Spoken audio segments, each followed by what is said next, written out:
Sri Guru Charanakamalephyo Namaha. Narad Muni says that Malayadhwaja married Vidharvi, the daughter of Vidharvaraj. This Vidharvi was Purañjana in her previous life. And last life as a Purañjana, he became attached to his wife very much. Thus he recollected and remembered his wife at the time of death, thus took birth as a female, now became Vidharvi. She married king of Pandya, Malayadhwaja, and produced one daughter first, and after that they produced one by one 7 sons.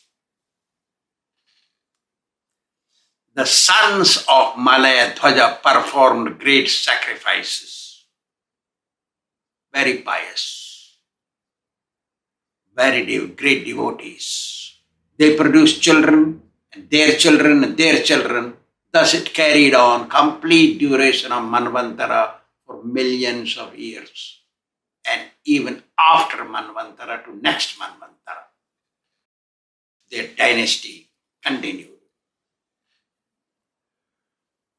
Malayadhwaja had a daughter grown up, and he married her to Agastya Muni and produced one son who produced many sons. Thus his dynasty carried separately.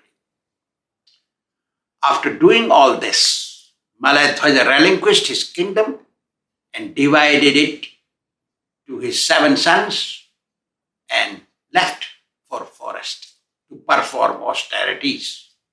Usually all kings or every human being after age of 50 must relinquish his family life and go live in ashram, spiritual monasteries, and perform austerities and seva service.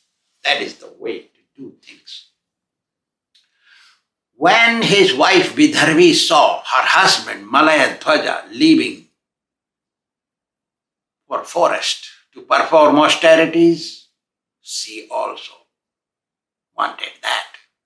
She relinquished her comforts, royal comforts in the palace, like you throw away your straw from your hands, and she also followed her husband.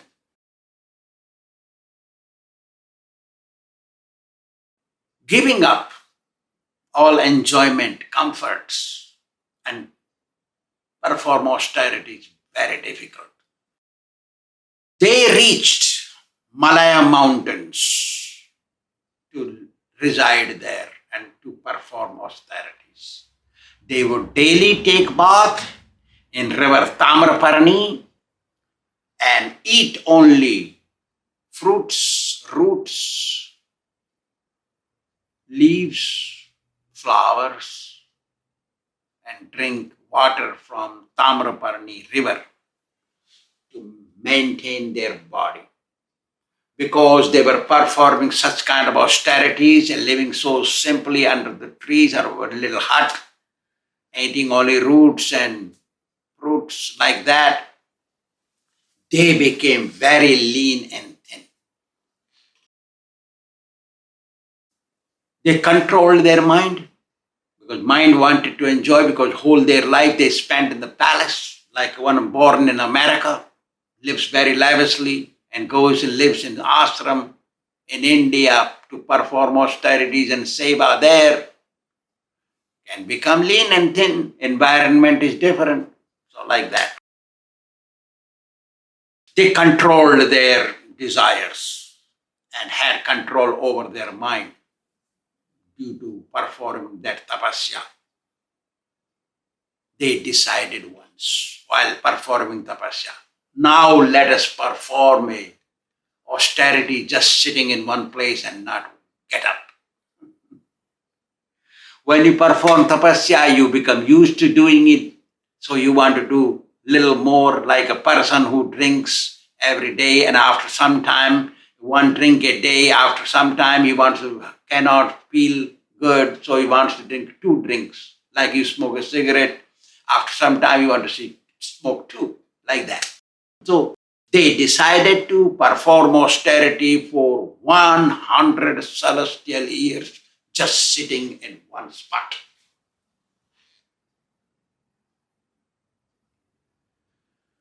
Celestial year means years of heaven. Heavenly years, the demigods' calculation. If we calculate in our calculation, earthly calculation is 360 days, means 1 year is equal to 1 day and night of demigods.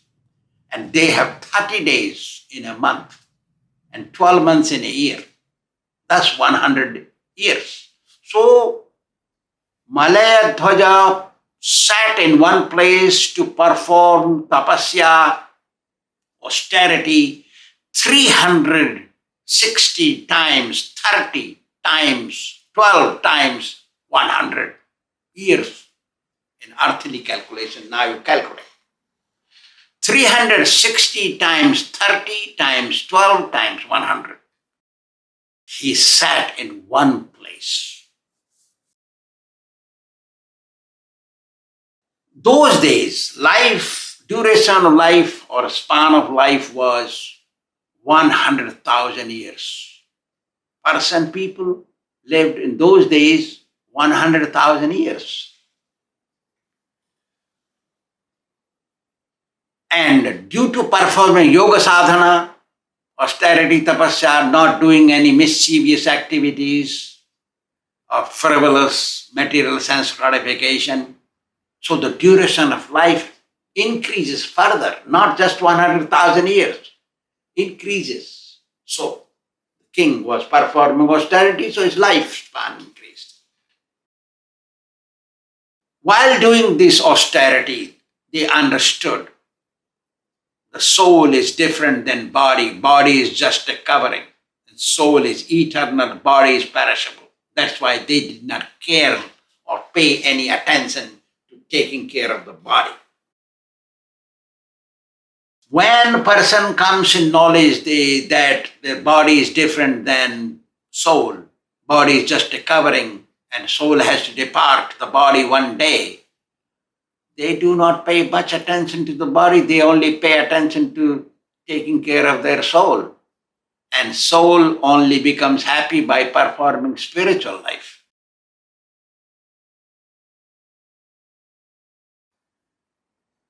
While spending time like this, his wife was very chaste. And her name was Vaidharvi, as I had told. While she was following austerity as her husband, she also served her husband in many different ways. Her husband sat in one place, only she would get up doing some service required. So she assisted him. Because they didn't care about their body, so their clothes and their body became dirty, not clean. Clothes became torn. Their body became lean and thin. Their hairs didn't care much, so they stuck together and became like a matted hairs.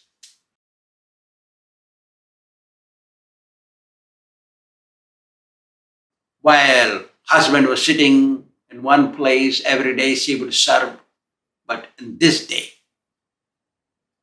he departed from the body but carried on sitting same as he was sitting every day. Means, while sitting he departed, but because he performed such great austerity, he carried on sitting exactly as he was sitting every day. It seemed the same.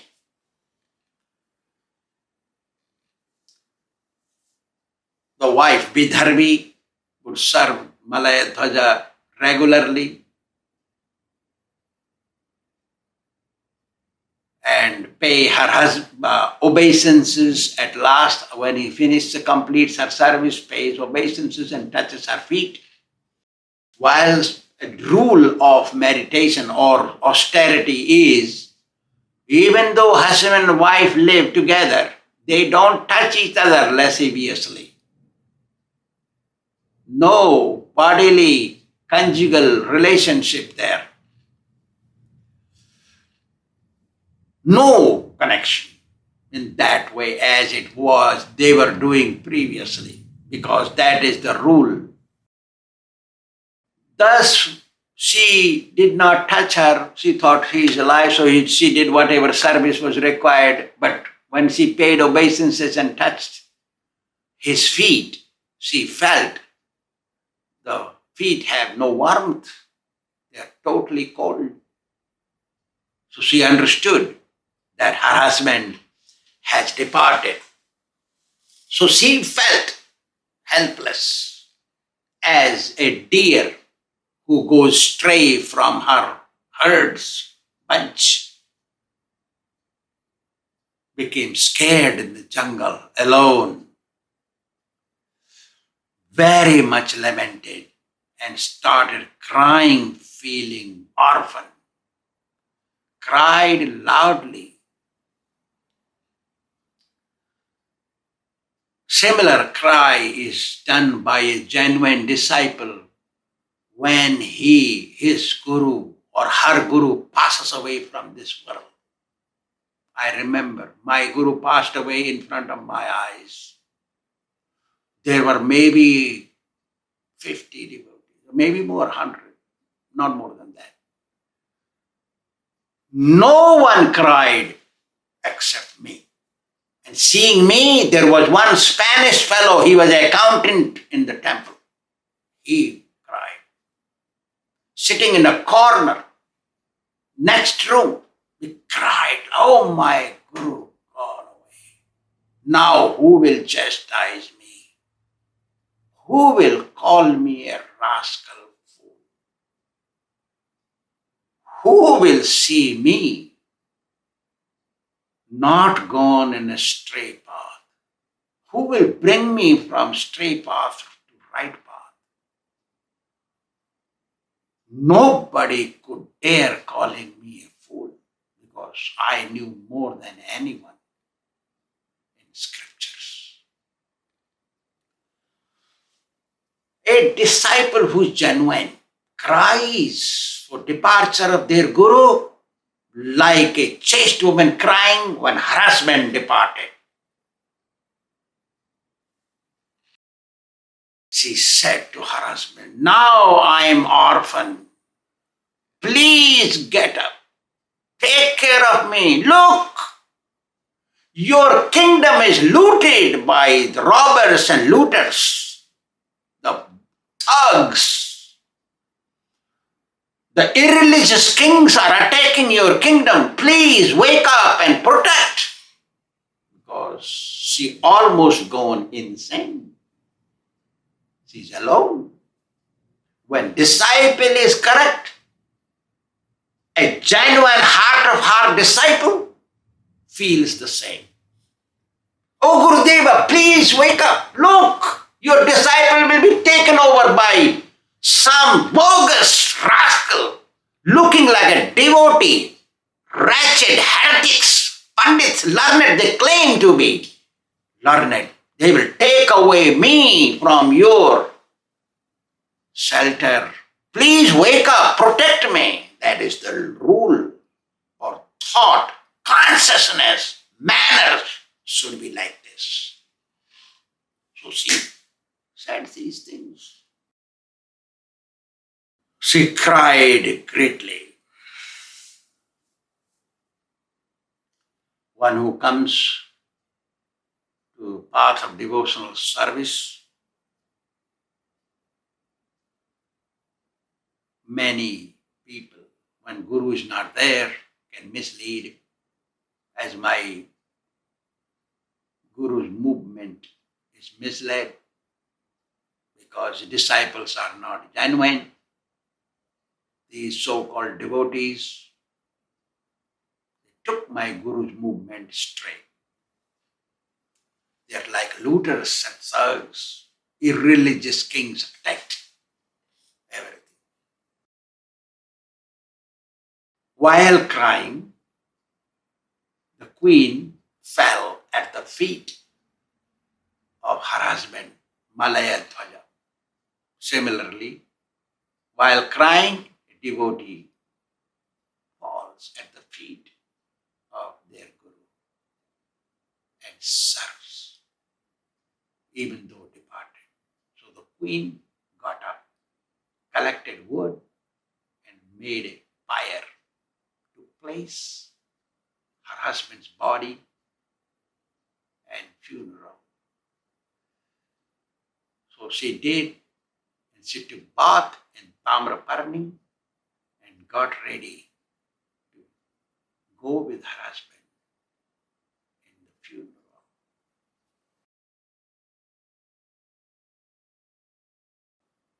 This Vidarbhi was not a woman. In previous life, she was a man and king, Purañjana. But because this Purañjana became attached to his wife, he thought of her at the time of death, he became a woman. This life became Vidarbhi. Yam yam vapi smaran bhavam tejantante kalevaram tam tamai vaiti kaunteya sadatat bhava bhavita. Whatever one remembers at the time of death, that is obtained without fail. Therefore, one must prepare their consciousness correctly and prepare for death, because at the time of death, we must think about Kṛṣṇa. That's what. So this fellow Purañjana thought of his wife and took birth as a Vidarbhi, got married to Malayadhvaja, became chaste. Previously he was thinking as a man, now he's thinking as a woman. Forgot that he or she was a man previously, and a king, not an ordinary. But now it's a woman and acts and feels and thinks like woman. So she thinks she should be chaste to her husband, like that. What a wonderful creation of Maya this is. We should not be tangled in Maya. Everybody forgets their past life, because just like you read a chapter and fall asleep, when you wake up you forgot everything what you read. Then you have to read again. Similarly is the position. Sleep of the soul is death, and waking up of the soul is taking birth, like that.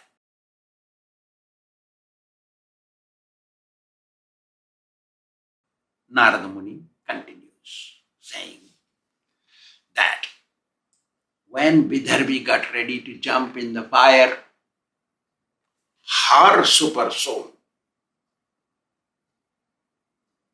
Paramatma, took a form of a Brahmin, learned Brahmin, self-realized Brahmin, and came there. Said, oh, stop, wait 1 minute. I am your ancient friend, eternal friend, unknown man, not known to her. She saw him. She was shocked, but he's talking very nicely. Stop, wait 1 minute. Listen, I'm your eternal friend. See?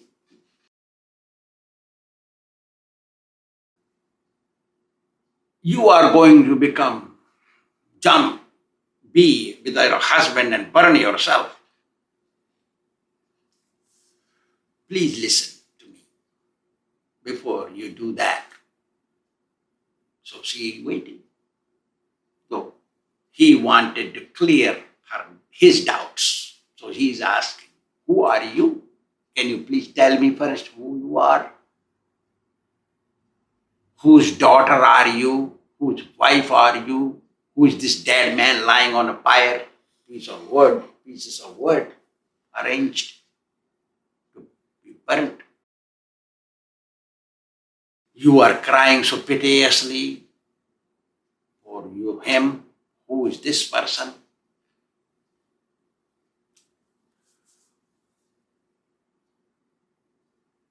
I would like to know. I am your eternal friend. Previously, you were a king and man. I was also friend then. Now you are a woman.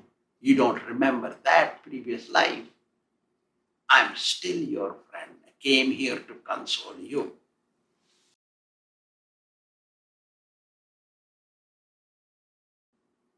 Did you recognize me? You haven't recognized yet. He asks several ways he's asking. We have told previously about two birds sitting on same branch of a tree. Dva Suparna Sayuja Sakhaya. We have discussed this very recently. Two birds sitting in one branch of a tree. One is saying, don't eat this fruit, but the other bird starts eating, means enjoying life, material life. I am your unknown friend called Paramatma. Because you decided to enjoy material life, sense gratification, that's why you have gone through so many births in so many places. In so many categories of births you have taken all over the universe and searching for a suitable body. That's why you entered into a human body. I remained as your friend with you everywhere. We are very intimate friends, inseparable. But you don't remember me. You don't even want to listen to me. You never wanted to listen to me. That's why you've gone through so many births. Did you forget that you have taken so many births? Why did you forget? He's asking. We are like two swans living in the same cage of heart. The heart is like a Manasarovar lake where the swans swim. And swans' food is diamonds, not the food of this world. Because you wanted to enjoy this worldly affair, you have moved around in many, many kinds of bodies for thousands and thousands of years. Enjoying material sense gratification cannot satisfy anyone. Because spirit soul looks spiritual life. Spirit soul is spiritual. Cannot be satisfied with material. No amount of material things can satisfy any moment of spirit. That's why you remain dissatisfied. You have not followed me. Therefore, you have taken many kinds of bodies and wandered around from top to bottom planets everywhere. Narada Muni says that Super Soul Brahmin told whether we were swans, but you acted, all those swans acted as a crow. You got habit of crow. Crow likes dirt. Swan likes swimming in the Manasarovar lake and eat pearls. That is their food.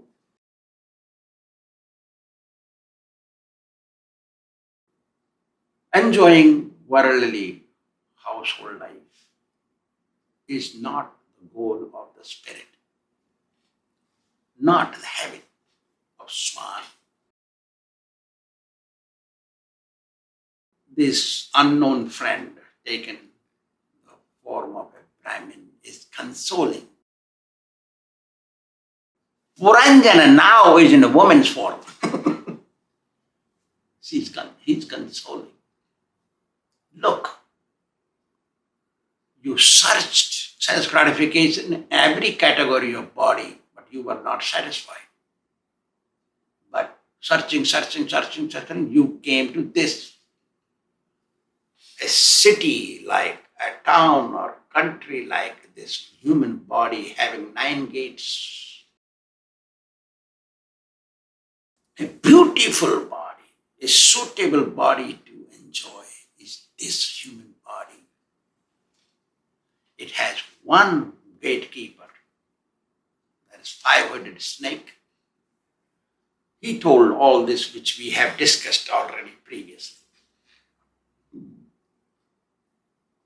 But remember, this body, human body like city, is so well equipped and fructified senses, developed senses, consciousness. Once entered inside, you forget everything.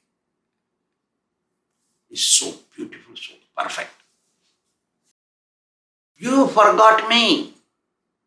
Because developed senses engaged in sense gratification, you enjoyed it greatly for a long period of time. Your intelligence did not discriminate. The discretion of decision was not correct. When you became occupied with this material, human-looking body, city, you became bereft of correct knowledge, right decision. Because human body is meant to serve God, please God, perform devotional service, but you have forgotten because engaged in sense gratification and family affairs. But while living in family affairs, enjoying sense gratification, working hard and bringing money, if you are lucky, fortunate, you have a correct guru, stay under his guidance, you can obtain liberation for sure. Because at the time of death, you will remember God, you go to God. Tam tamai veti kaunteya, like that. The Brahmin further said to Vidharvi, you are now entangled or trapped in this woman-looking body, and you enjoyed in this body, woman's body, and never reformed your soul, not worked for the soul. Thus has reached this unwanted situation, bad situation of crying alone in the forest. You are encaged in body of 9 gates, and even though you are not a woman, still you think you are a woman. You were previously Purañjana, a man. You don't remember that. He's saying, repeating same thing. Why? Because if it is repeated again and again, one time it may sit in one's head and then can decide correctly like that. You and me were spiritual sparks, spiritual life. We were spiritual entities. You are part and parcel, mamaivanso jiva loke, part and parcel of God. You are thus spiritual. But because you are tangled with the material affairs, that's why you are thinking you are material. You are acting material. You have forgotten your eternal constitutional position as a spirit soul. Those who are wise and learned, they never give up, devotional life once adopted. But superfluously thinking to be wise and learned and a devotee, that don't help one, because mind is very difficult to control. Very difficult. One can control the blowing wind, but it's not possible to control the mind. And it can only be controlled when the reins of the mind is given to the Guru. Mind is like a wild horse. When reins of that horse is given to Guru, Guru guides like that. You are like a spark of fire which emanated from a heap of fire, the Brahmin said. You are having same quality as the Supreme Lord. You are part of Him, just like a spark, part of a heap of fire. Heap of fire is great and spark is very small. Similarly, you are a spirit soul, very small. Anor aniyan, very small. But the Supreme Lord is great. Your duty is to serve Him. Because if you fall like fire, a spark falls in dust or water, it extinguishes. Similarly, you fall in sense gratification in material affairs, family life, your purity can be jeopardized. We were both swans, I had told you, he's reminding. But you became like a crow. I'm trying to help you. Please follow.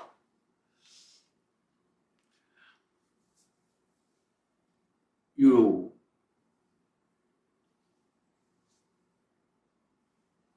decided to engage in that way.